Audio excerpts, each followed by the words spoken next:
Hello, friend. Welcome to Grandpa's Horror Stories. Don't forget to like, subscribe, and comment your own stories.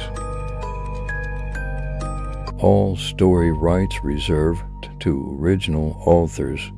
Join us now and let our stories come to life. Don't go into impossible houses. With the Halloween season approaching, I decided to get this warning out to everyone I could reach. If you ever come across a haunted house that shouldn't be there, don't go inside. This haunted house pops up between two other houses you already know. It won't be squeezed in like someone built a new house in the middle of the two plots, but rather it'll fit in like the whole place was designed that way. It'll be as if the street had always been a few hundred feet longer than you remember. If such a house appears out of nowhere, do not approach it. Do not knock on the door, and whatever you do, do not cross the threshold. Once you do, your fate is sealed. Unfortunately, no one gave me this warning when I was a kid. Maybe it was new, or perhaps there just weren't many survivors back then. Whatever the case, no one warned me. So when I went up, knocked on the door, and shouted, "Trick or treat," I did not listen to the small doubt in the back of my mind that told me to run away. Now, every year I have to go back to that living nightmare. After all, I'm on the expected guest list now, and if you don't show up at the haunted house on Halloween night, the house comes looking for you. And from what I've heard, it's much, much worse if you force its hand. The years have somewhat blurred together, but I still remember the first time all too well. I sometimes curse myself for not listening to my doubts when I walk up to that place. But to be fair, as well decked out as this house was, any kid would expect to get a bag full of loot. The owner clearly went all out. There were realistic tombstones out front of open graves with names like Timmy and John dated for that very day. Some people in spooky costumes carried body bags out to fill some of the graves as I walked up. I even remember wondering how often they pulled the bodies back out to repeat the show for trick-or-treaters like me. When you knock on the door, a man I name the ringleader in my head opens the door and invites you inside. Any sane person would probably take one look at the guy, turn around, and walk away.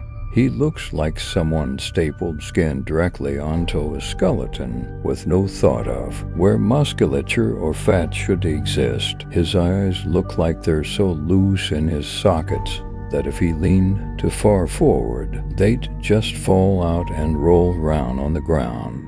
His teeth were yellowed and broken enough to give any dentist nightmares for weeks to come. And he wore a baggy, faded suit complete with long tails and a top hat.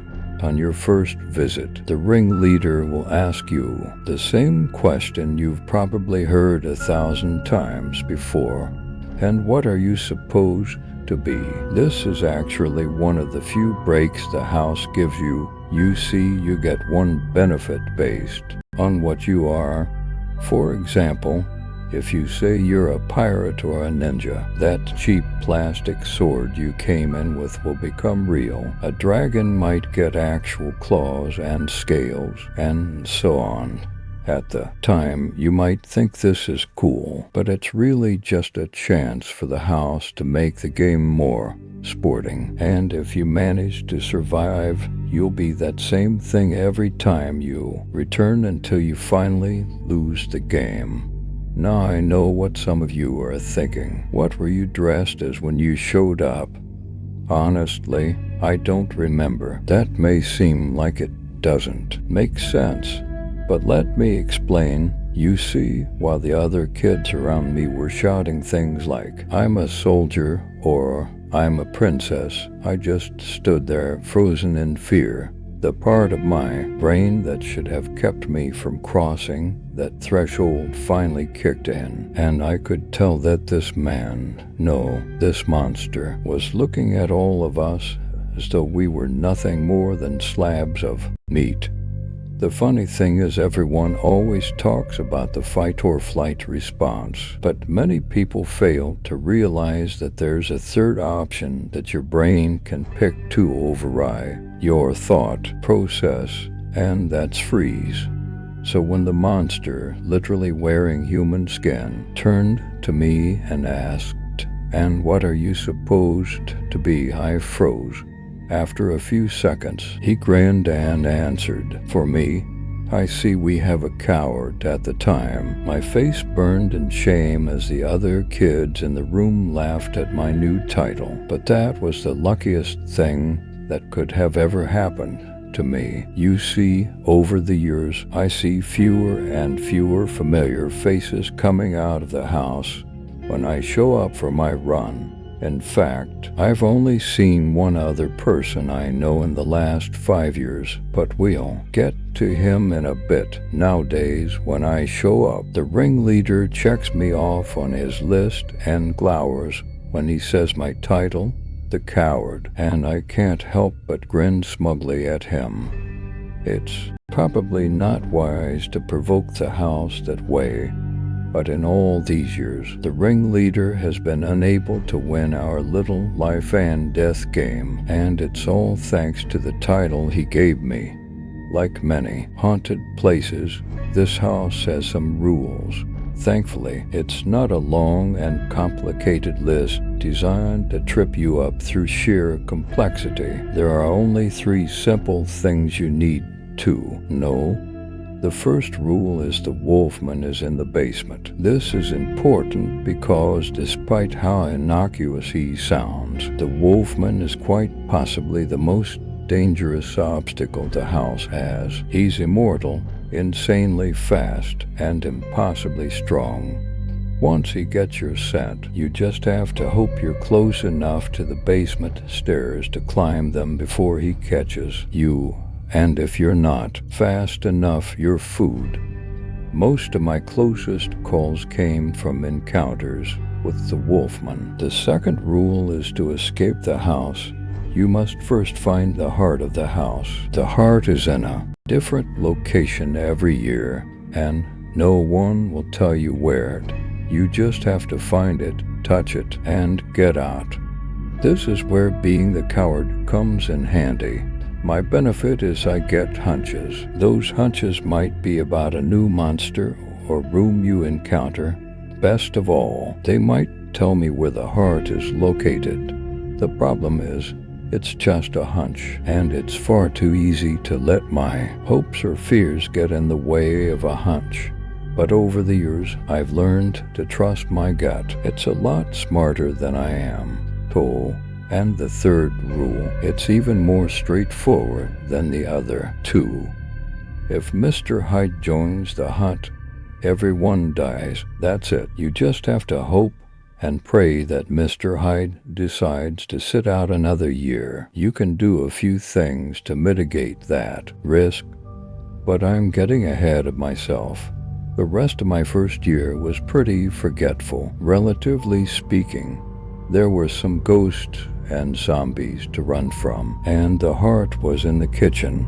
I don't even remember seeing any kids dying that time, but I do remember that while all the other kids were laughing and joking, running through the house, I noticed that those zombies looked just a little too real, and the blood and gore some of them had glistening on their lips looked like it might have belonged to those body bags out front. Maybe the house was taking pity on us because we were just kids, or perhaps it wanted to let our fears simmer a little before it went all out. Over the following years, I saw some of those same kids again, but eventually all their grins turned grim and the laughter disappeared. That's more or less what it was like for a few years. I ran through the house, got to the heart, and ran out. Once you reach the threshold and start leaving the yard, there's just one last obstacle. There, sitting on a bench you never see when you're approaching the house, is a being of pure malevolence. He looks like an oversized man with arms that are far too long of his body, and always has a grin that would be goofy if it weren't so evil. This is Mr. High. You must look at and acknowledge him, usually with a head tilt. Then look away and pray he decided your fear is enough that year. One time I stared just a little too long, and he stood up and followed me to the yard's edge. The whole time I could feel his hot breath on the back of my neck, and I knew that if I so much as picked up the pace or turned around, I was dead. Another year, I saw him sitting there with a corpse in his lap. He'd shoved his hand through the back of its skull and was using it like a puppet to make crude jokes and laugh at all the victims walking by. By then, I knew it wasn't just a prop, and I wondered what that poor soul had done to attract Mr. Hyde's attention. Maybe nothing. Perhaps it was just an unlucky day for the poor guy. I try not to think about Mr. Hyde too much. I get the feeling he knows when you're thinking about him, and I'd prefer not to attract too much of his attention. When I was 14, I made the biggest mistake of my life. My mom told me to take my little brother, 9 at the time, out trick-or-treating. No matter how much I protested or told her I had something important to do, she wouldn't relent. So eventually I gave up and took him. Sure enough, the house showed up partway through our little adventure. I remember looking my brother in the eyes and telling him, "Stay out here. I have to take care of something, and you don't want any part of it." "Okay, of course," he nodded. When I got inside, the ringleader started checking us off the guest list. After I introduced myself as the coward I still hated the title at the time, I heard an all too familiar voice say, "I'm a wizard," looking down in horror. I could see my kid brother standing there, grinning like the idiot he was. I tried protesting. No, he's not supposed to be here. Let him out right now." But the ringleader grinned and answered, "All are welcome in the haunted house, and the only way out is forward." He motioned us through. The first bit of our run was pretty standard. There were a few zombies that were easily dodged, and this time the heart was on the second floor. While climbing the stairs, giant spiders jumped down and grabbed people, then dragged them up into the rafters as they kicked and screamed. One came from my kid brother, but with a swift kick, it fell to the floor below. As the nightmare on 8 legs started scuttling back up the stairs, we ran up and closed ourselves into the first room available. But of course, there's no such thing as a safe room in a haunted house like this. And sure enough, as we turned around away from the door, we came face to midriff with a living shadow. It stood tall enough that it had to hunch over in a room more than big enough to house even the tallest NBA players comfortably. I call it a living shadow because its skin seemed to absorb light, creating a void wherever it was. I remember it reaching out and grabbing me, and my skin burning from the extreme cold of its touch. But then my brother decided to take advantage of his gift, and I kid you not, he held out his hand like a finger gun and shouted, "Bang!" To this day, I have no idea how it worked or how he knew it would work. But the thing screamed and dropped me, clutching its arm like it had been shot. We kicked out the door, which thankfully slammed into the spider that had been chasing us, stunning it as we ran to the end of the hall, wherein lay the master bedroom and the heart of the house.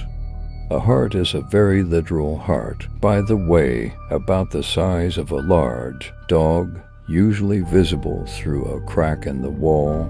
I've seen people stab it, shoot it, burn it, and do just about anything else you can think of. Yes, my brother has used his finger guns on it, and while the damage sometimes looks impressive, it always comes back the next year as if nothing happened.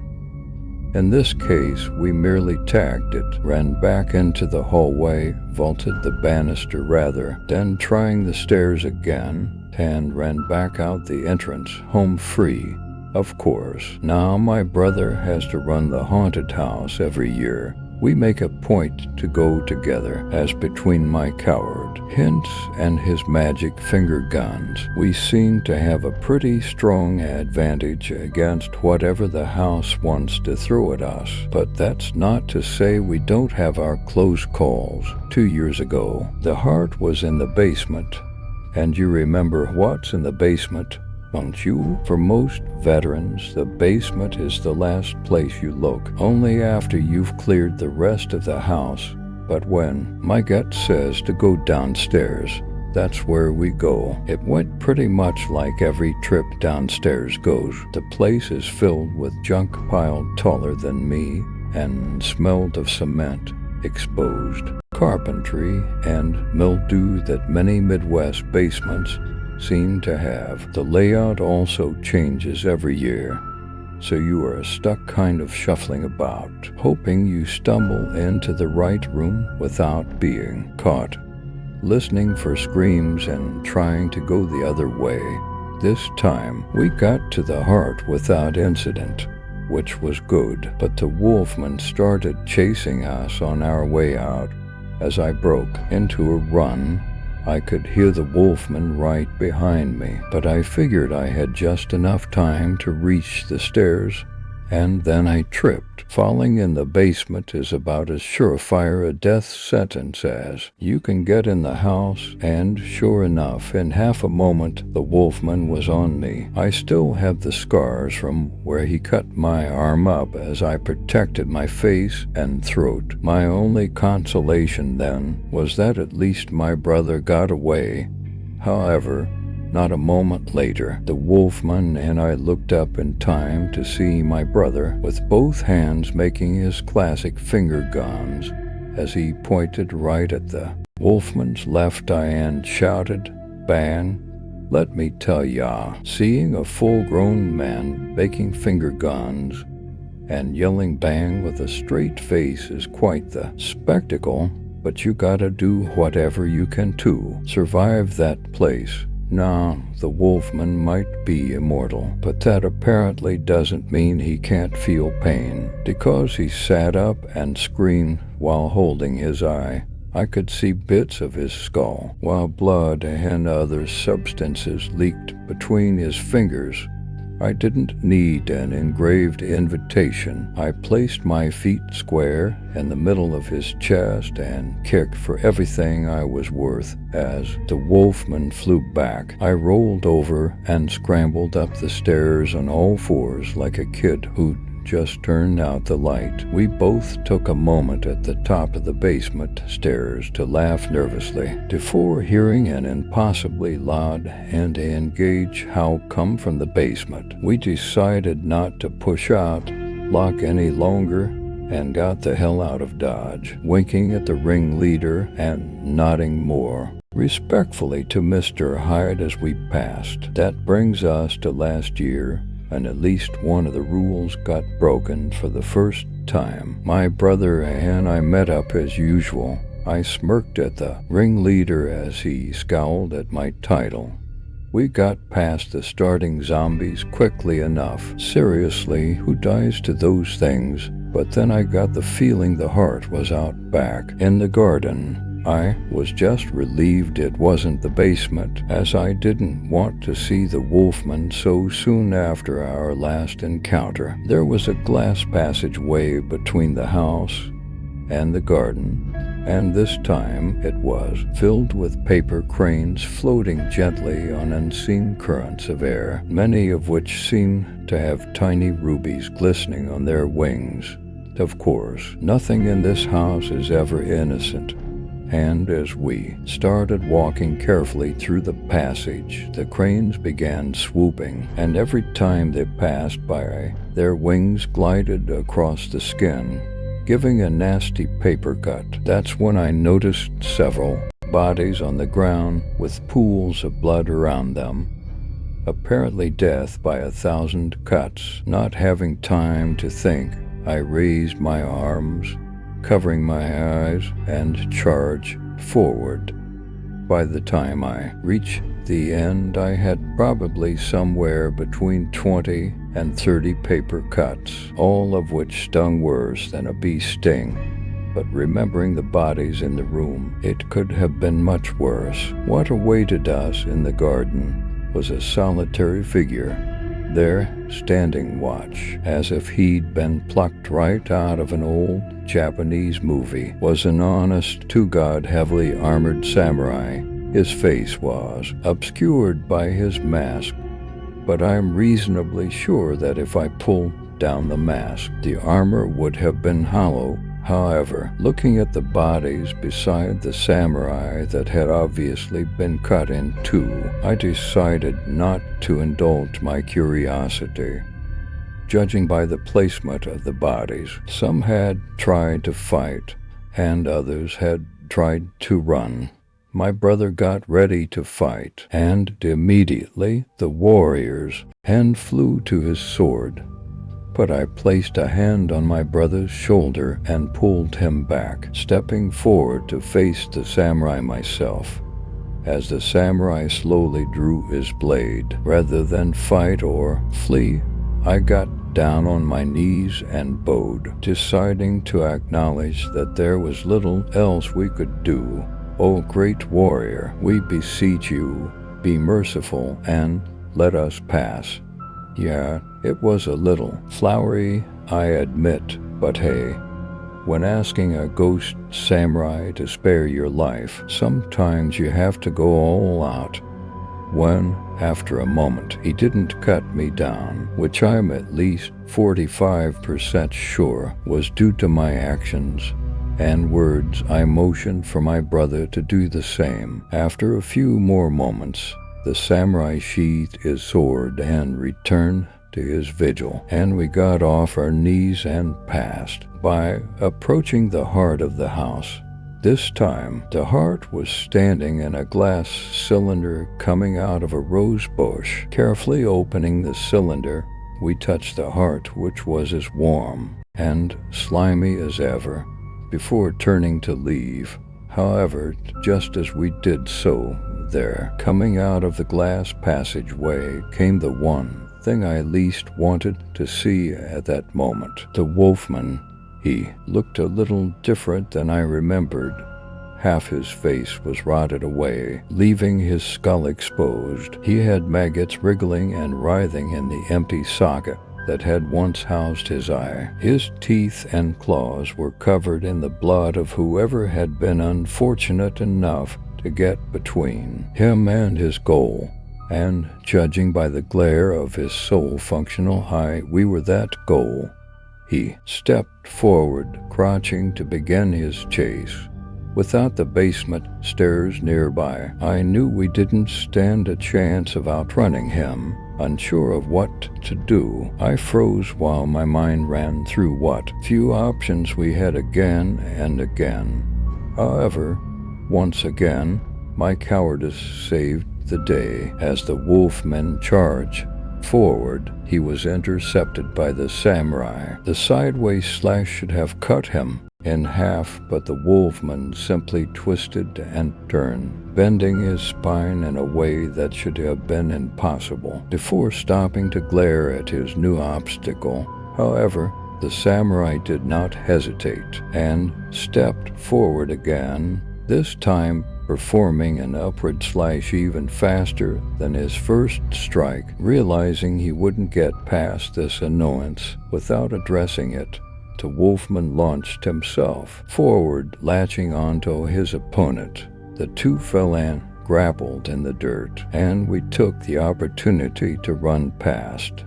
When the wolfman reached out to us, the samurai took his smaller blade and plunged it into the wolfman's side, and their combat resumed. Running through the passageway, all the paper cranes were mangled and torn, lying on the ground, no longer a threat. Once inside, we could see the zombies in the house, all torn to pieces, running into the entranceway. The ringleader was just plain missing. Then we were outside and free. We took a moment to catch our breath, but when I looked up to acknowledge Mr. I realized he was also missing from his usual seat. Then the screaming started in the house behind us. Some screams always echoed out of the house, but not like this. The screams were tortured and often inhuman. They were also interposed without bouts of manic laughter. Looking at each other, we both nodded and decided to run. We could wait a year to find out what was happening behind us, and that brings us to this year. I don't know what awaits me at the haunted house this time. Maybe it won't even show up, but somehow I doubt I'll be that lucky. https://www-reddit.com/user/drive blackjack to 1/submitted/